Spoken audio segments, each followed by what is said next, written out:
Great conversation with Caleb Young and David Eckert. We're taking it up a notch. We're going to head down south to College Station, man, the 979, where the party just doesn't stop. And our new beat writer, Tony Catalina, is joining us. Tony, the Aggies are 4-1, 2-0 in the SEC, and they took home the Southwest Classic Trophy over the Hoggies, 21-17. And now they get a big test. Number 9, Missouri coming into Kyle Field off a bye week, 2 weeks removed from a near disaster against Vanderbilt. They survived it, and things are looking up at A&M. Before we get to the game, I want you to introduce yourself to the audience and let them know a little brief history of yourself and how you came to be a part of our illustrious sports staff at the Statesman. Yeah, I mean, I'm from like you said, I'm Tony Catalina. I hail from Massachusetts. Big time football guy. Obviously, when you come down to Texas, there is a football draw for you, right, to get down here. So for me, spent a lot of my time in the pro side of things, covering the Dallas Cowboys. Been covering them for a few years now. Did some work for the New England Football Journal covering college football up there, which isn't quite the same as down here, but I do have a little bit of experience in the college football sector too. But simply put, when people ask me how to describe myself, I'm just a guy who's all about ball. That's really simply what I am. Nothing wrong with that. Ball is life, man. Exactly. And where would we be without football? It's I don't even want to beg that question, man. And I know my wife hates it. She just absolutely because her husband is a zombie for half the year. But here's the thing, I always tell her, you don't have to look to find me on Saturday or Sunday. You know where I am. Exactly. On Saturday, I'm at DKR or some other stadium. And on Sunday, my eyes are glued to that screen because I got fantasy league players going. I've got vested interest. I'm an owner of an NFL franchise. Cost me $20, but that's my 20. So I got to look after my money, Tony Catalina. So man, I'm gonna tell you the Aggies are doing whatever needs to be done to win games. But I got the biggest question coming out of the 979. Is it Conner Weigman this weekend or is it Marcel Reed? I'm going to be there to find out for myself. We're double teaming it, baby. The horns Nice. are off. I'm going in the Kyle Field to find out who Mike Elko's going to start. I know Eli Drinkowitz at his Mm. presser goes, it's semantics. They fully expected to be Marcel Reed. Who do you think's going to start? It's funny. Drinkowitz said it. I don't know if it's quite semantics, but it definitely may be a little bit of a gamesmanship here from Coach Elko. But yeah, every week it's kind of the same questions you have to ask it. Where is Connor and his process? Where is he at? Is it going to be him this week? And he pretty much said a few weeks ago, like it's going to be a game time decision throughout the year, right? He's going to string this on, and it's just part of the gamesmanship. But I'm with you. I think it's going to be Marcel Reed. At this point, he's 3-0. He's playing well. He's protecting the football. So I don't see any reason for them to have to rush it, especially with the bye week coming up the next week. I agree. And similar to Texas, they've discovered that they have a young backup quarterback who can make plays and get them wins while the starter is resting up. But the difference, there's some people down there that think Marcel Reed is better than Conner Weigman. Mm. And I know Marcel was what, 11 of 23. That's not accurate passing, but he did throw a couple of touchdowns and he ran for another. He is a playmaker. Connor is the more experienced as far as this offense is concerned. Do you see any scenario where he play both, or do you think if Connor dresses, do you think it's going to be Connor? It's a great question because I think Reed has proven that he belongs to be in some packages if he isn't the guy, right? You had mentioned he went 11 for 22 and, he started 5 for 13. So he kind of struggled to begin and it looked like the offense wasn't really clicking at all against Arkansas. But what he brings that I think a lot of people see the difference between him and Conner is his athletic ability, is be able to extend plays and to run and really be a dynamic threat. So even if Conner is healthy and they think that he is the guy for this year, you got to find a way to put Marcel Reed on the field if it gets to that point. I want to talk a little bit about this defense. Elko was the former defensive coordinator under Jimbo Fisher, and they lost a couple guys last season to the draft, including Edrin Cooper, who's just a beast in that front seven, pass rusher, linebacker extraordinaire. They moved him around. Um, Number 52 in total defense in the country. They'll take that. What will they have to do to shut down this Missouri offense that's putting up 423 yards a game? Brady Cook is a really, really decent college quarterback, and Luther Burden III is a top five receiver in the country. What kind of problems do those guys present, and what do you think the Aggies going to have to do to keep them under wraps? Yeah, it's going to take an all hands on deck type of effort from them. And they know that, right? Coach Elko spoke today at the SEC teleconference saying this is probably going to be the best unit we've faced all year. I mean, with Brady Cook, who runs that offense so well, right? His ability to throw on time, throw on schedule, but he can use his feet when he wants to. He's a threat to get out of the pocket. But when you got, like you said, Luther Burden and some of the weapons they have, it's going to be a real challenge for the secondary who are dealing with injuries. So you got guys like BJ May stepping up, and you got other guys who are going to have to fill some holes. And they've done admirable jobs, right? Against Arkansas and Florida, they've done well. But this is a different beast, it feels like, for as far as Missouri's offense goes. I got to ask you. I mean, once you see an A&M game in college in Kyle Field, you're forever changed because there's no atmosphere that is like that atmosphere. What was your this? How many? This is going to be your third A&M game or second? This will be my third, but actually only my second in Kyle Field. So Your second in Kyle Field. Okay.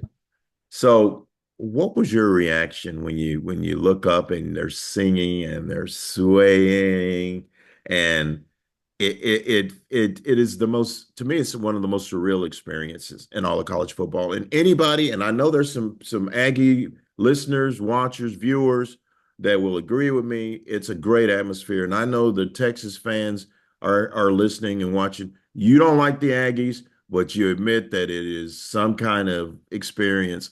What was your reaction to your first game at Cal? like you go in there, a little peek behind the curtain. We're in the press box. It's soundproof, so it's not as loud, it's not as you don't get the full experience at the beginning. But my wife, being our first game in town, she went to it and she was there in the field. I remember texting her like, is it as crazy as it sounds up there? And she's like, it's even better. So when we went down to, the final minutes of the game, you get on the field, get ready for press conference.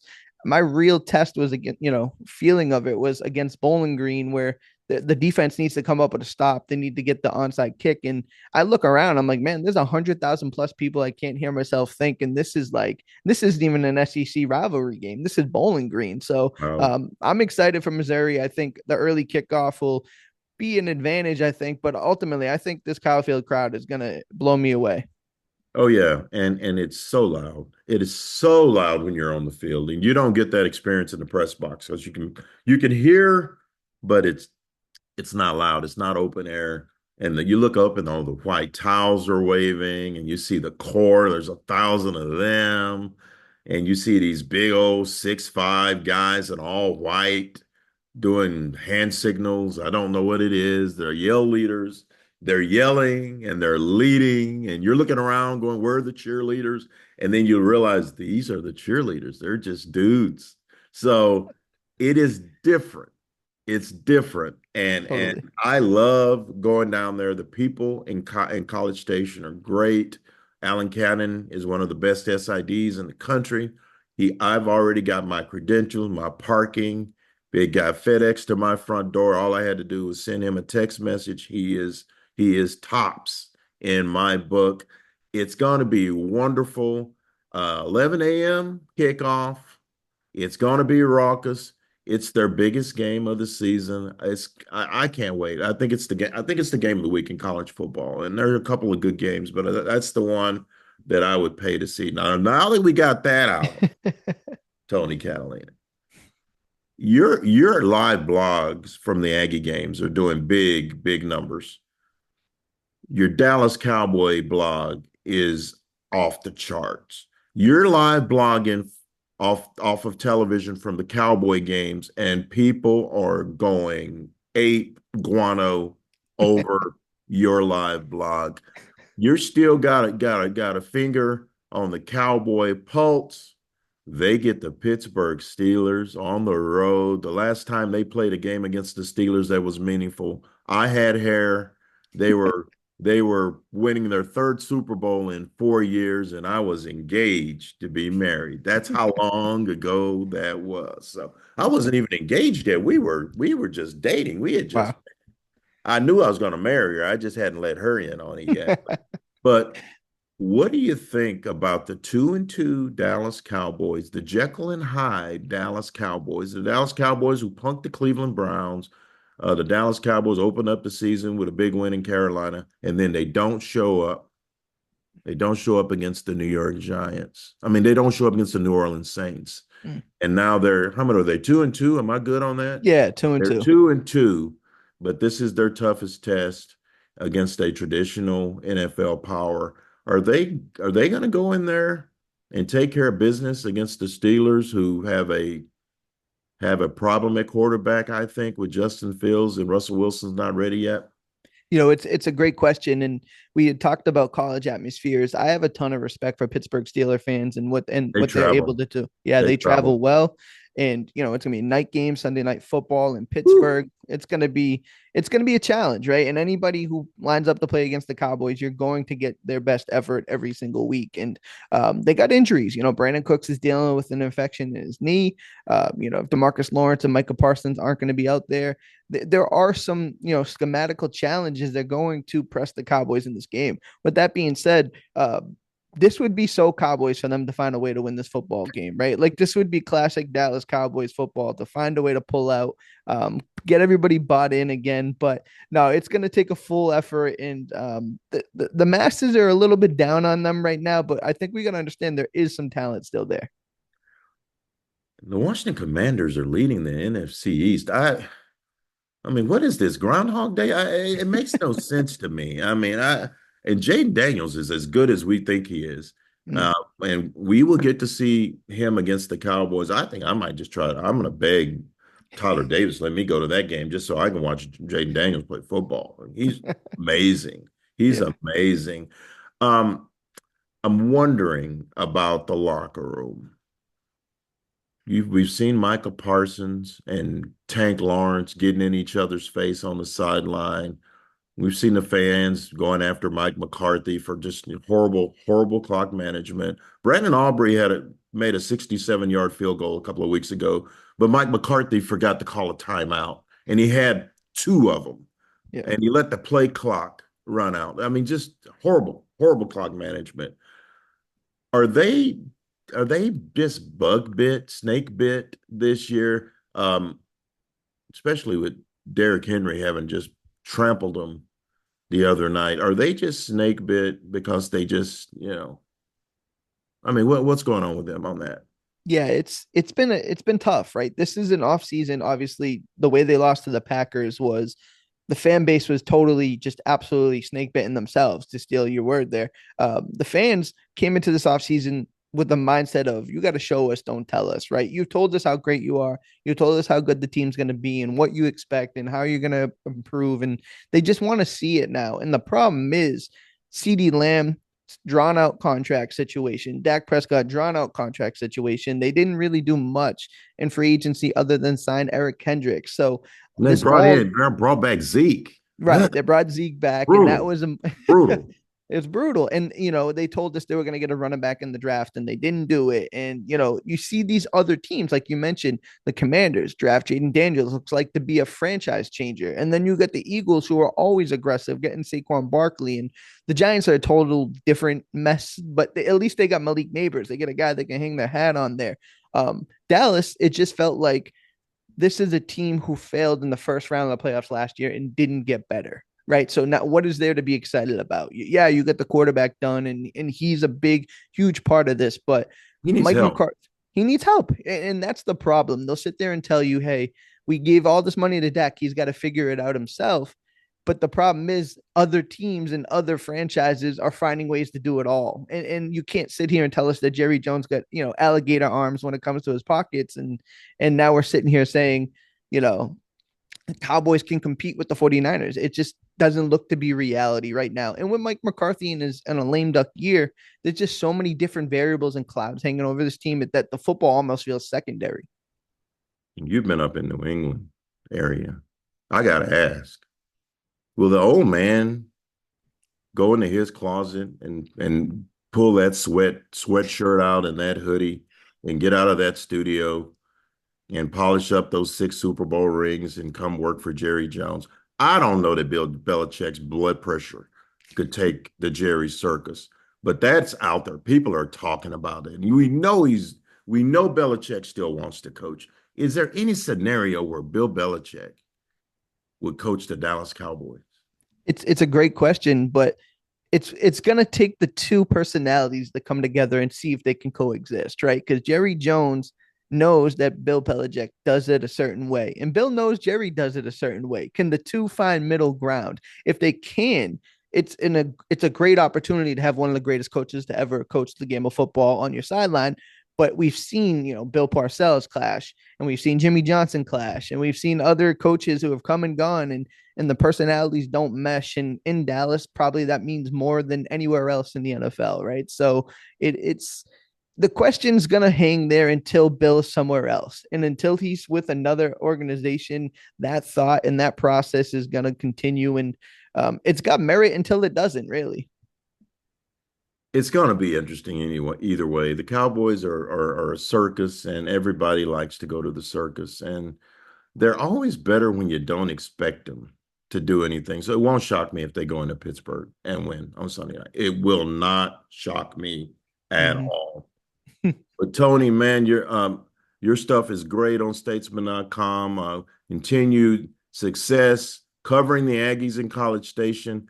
Missouri at A&M on Saturday, 11 a.m. Me and Tony Catalina gonna do the Batman and Robin thing. I'll be Robin. That's your Oh show. no! I'll be the boy wonder. I know Listen, you people call me boy, but on Saturday I can be the boy wonder. And on Sunday, yeah. check out the live blog on the Cowboys as well. Great content all weekend long, and you can follow him at Tony_Catalina on X. Tony, I'm excited. We haven't met in person yet. I've just seen you on computer screens.